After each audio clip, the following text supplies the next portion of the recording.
भावना लगता है? मारुति में एक्चुअली जिस टाइप का मूवमेंट हो रहा है, ये देख के लग रहा है कि मारुति में कोई some investors are definitely getting out of this counter.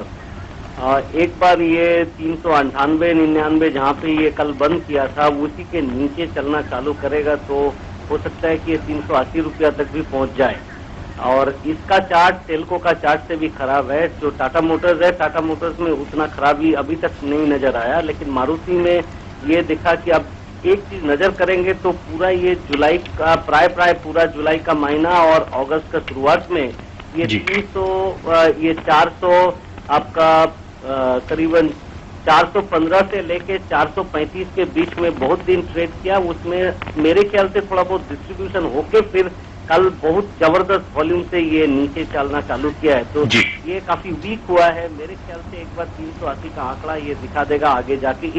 इस महीना में ये 380 का लेवल एक बार पकड़ सकता है। जी, इसके अलावा अगर हम कुछ और काउंटर्स की बात करें, ऑटो क्षेत्र में ही हीरो होंडा की अगर हम बात करें, हीरो होंडा के काउंटर पर नजर डालें 452 पर ये सोमवार को था और उसके बाद हीरो होंडा में मूवमेंट रही और आखिरकार जब सप्ताह खत्म हुआ, आप देखिए जहां पर शुरुआत हुई थी वहीं पर आकर बंद हुआ है। 452 पर ही हीरो होंडा एक बार फिर आकर बंद हुआ है।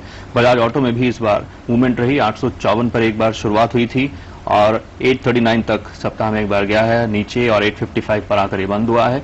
तो ऑटो स्टॉक्स का हम बातचीत कर रहे थे। वैसे कुल मिलाकर हमने बाजार पर भी चर्चा की। अब समय हो गया है श्री रजत बोस को शुक्रिया कहने का। अब बोस साहब, आपने कार्यक्रम में शिरकत की, आपका धन्यवाद। विजय मेहता साहब, आप भी आए, आपका भी शुक्रिया। आज बाजार किस और बढ़ सकते हैं, इस पर बातचीत करने के लिए इस वक्त हमारे साथ स्टूडियो में मौजूद हैं मेफकॉम सिक्योरिटीज के मैनेजिंग डायरेक्टर श्री विजय मेहता। मेहता साहब, गुड मॉर्निंग, आपका स्वागत है। जैसे इंटरनेशनल मार्केट्स में अच्छी तेजी रही है, अमेरिकन मार्केट्स खूब चढ़े हैं, क्या लगता है आज ओपनिंग कैसी होगी? मुझे लगता है कि आज ओपनिंग तो अच्छी होगी, लेकिन उसके बाद में जो सूचकांक है वो थोड़ा नीचे बंद होना चाहिए। जी, पिछले कुछ दिनों से जब इंटरनेशनल मार्केट्स डाउन थी तो इंडियन मार्केट जो है वो बेटर परफॉर्म कर रही थी जी, तो आज भी लगता है कि थोड़ा उल्टा ही ट्रेंड है। जब आज इंटरनेशनल मार्केट्स में कुछ तेजी है, लगता है यहाँ बाजार काफी चढ़ चुके हैं, कुछ कोई कंसोलिडेशन का टाइम है, कोई रिएक्शन आना चाहिए जी। और जो 1650 निफ्टी का एक टेक्निकल बैरियर है या रेजिस्टेंस है, वो वॉल्यूम्स के साथ में अभी तक बंद नहीं हुआ। एक जैसे हमने देखा है कल 1650 के ऊपर जरूर बंद हुआ है, बट जब तक डिसाइसिवली अच्छी वॉल्यूम्स के साथ बंद नहीं होता है, बाजार में अगली तेजी नजर नहीं आती। मुझे ऐसा लगता है, और जैसे पहले भी एक बार 1650 इंट्राडे क्रॉस कर चुका था और उसके बाद ऊपर बंद हुआ, पर अगले दिन फिर उसमें प्रॉफिट टेकिंग आ गई जी। तो ये एक वॉल्यूम्स के साथ में डिसाइसिवली उसको तेजी के साथ जब तक क्रॉस नहीं करेगा, तब तक अगली तेजी जो एक अच्छी तेजी होनी चाहिए, वो मुझे लगता है कि अभी थोड़े वेट करना पड़ेगा जी। तो अभी कुछ कंसोलिडेशन होगी, कुछ मुनाफा वसूली होगी, एक बेस बनेगा, फिर बाजार आगे चढ़ेगा। जो छोटे निवेशक हैं, जो भी निवेश करना चाहते हैं और इस रैली में अब वो निवेश नहीं कर पाए, जब लगभग हमने देखा है 200-250 अंक सेंसेक्स चढ़ा है, क्या उनके लिए अब ये सही समय है निवेश करने का?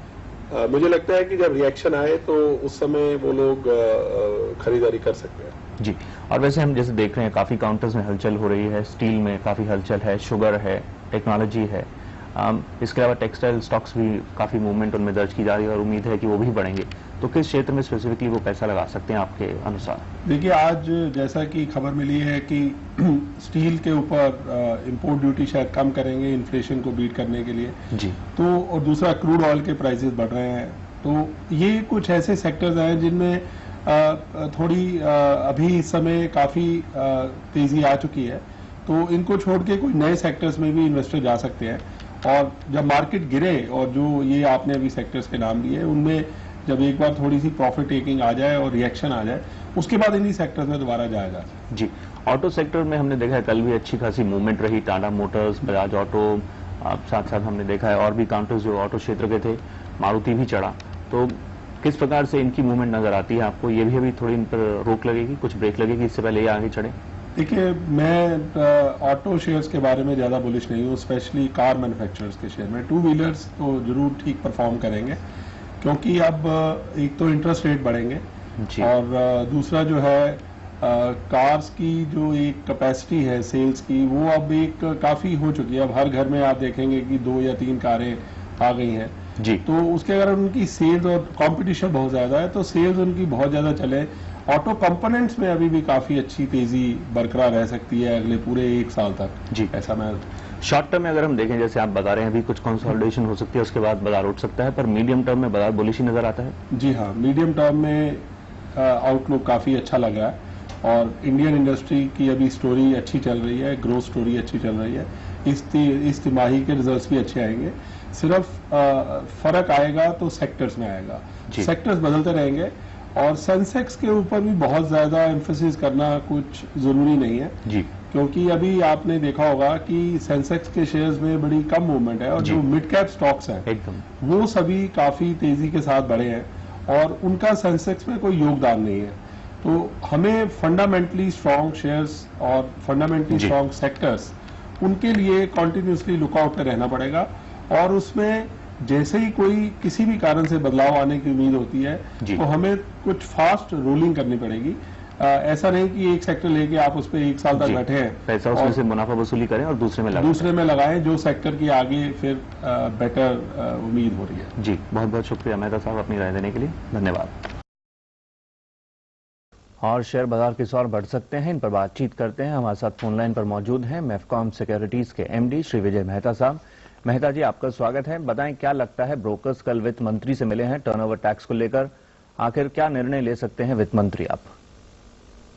देखिए, वित्त मंत्री को जो ब्रोकर्स ने अपना पूरा डिटेल प्रेजेंटेशन किया है उससे ये बात साफ हो गई है कि वित्त मंत्री को जो उन्होंने डिसीजन लिया है उसकी गहराई समझ में आ रही है। मुझे लगता है कि टर्नओवर टैक्स में डे ट्रेडर्स के लिए, डेट मार्केट और F&O के लिए काफी सुधार होगा, ऐसा वित्त मंत्री ने एश्योर भी किया। जी, तो आपको लगता है टर्नओवर टैक्स कुछ घटाया जाएगा, जो 0.15% है, यानी 1 लाख पर 150 रुपए का टैक्स, इसको घटाया जा सकता है? जी हाँ, इसको जरूर घटाया जाएगा क्योंकि जो अपना इंडियन स्टॉक मार्केट है उनकी एक लिक्विडिटी कायम रखने के लिए, डेप्थ कायम रखने के लिए डे ट्रेडर्स की आवश्यकता है और FM इसको समझते हैं। पर आपको लगता है दूसरी और शॉर्ट टर्म कैपिटल गेन्स को फिर बढ़ा दिया जाएगा?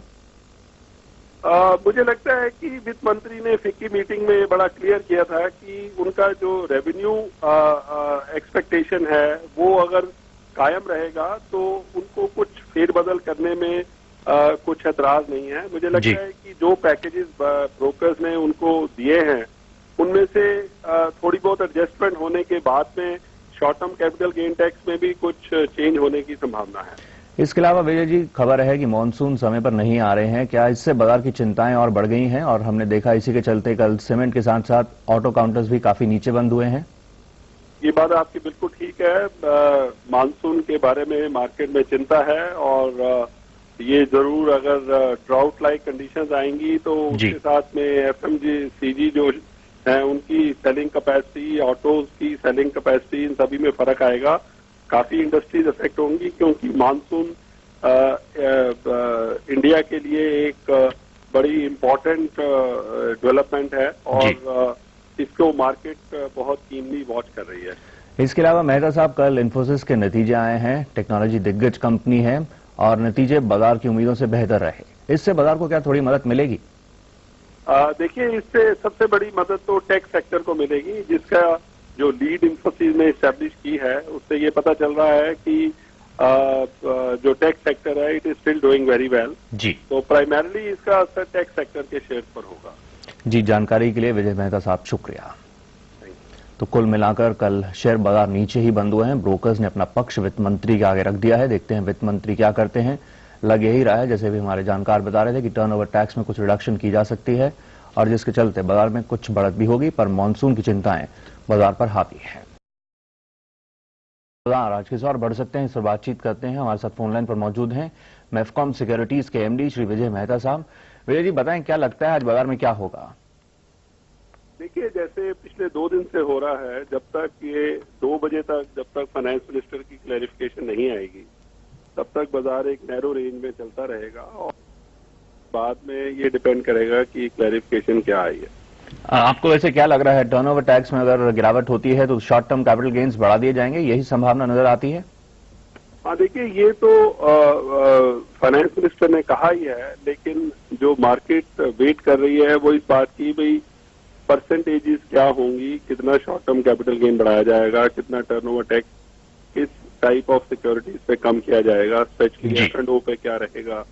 तो ये सभी जो एंग्जाइटीज हैं, जब तक ये क्लियर नहीं होंगी तब तक मार्केट का ट्रेंड आज पता नहीं चलेगा। तो आज जो टर्नओवर टैक्स की घोषणा होगी उसके बाद ही बाजार की सही दिशा तय हो पाएगी। इसके अलावा आप मानते हैं जो नतीजे आ रहे हैं उससे बाजार को मदद मिल रही है, पर मॉनसून को लेकर बाजार में कुछ चिंताएं हैं? देखिए, नतीजे हम देख रहे हैं कि काफी अच्छे आ रहे हैं, और जहां तक मानसून की बात है, इससे सेक्टर वाइज जरूर फर्क पड़ेगा। और जैसा लग रहा है अभी, तो मुझे लगता है कि FMCG वगैरह जो है ये डाउन रहेंगे, जिनकी ऑटो सेल्स भी डाउन हो सकती हैं। जी। तो सेक्टर वाइज मार्केट चलेगी। कुछ ऐसा नहीं कि मानसून के कारण ओवरऑल स्लंप आएगा, ऐसा मुझे नहीं लगता। जी, जानकारी के लिए विजय मेहता साहब शुक्रिया।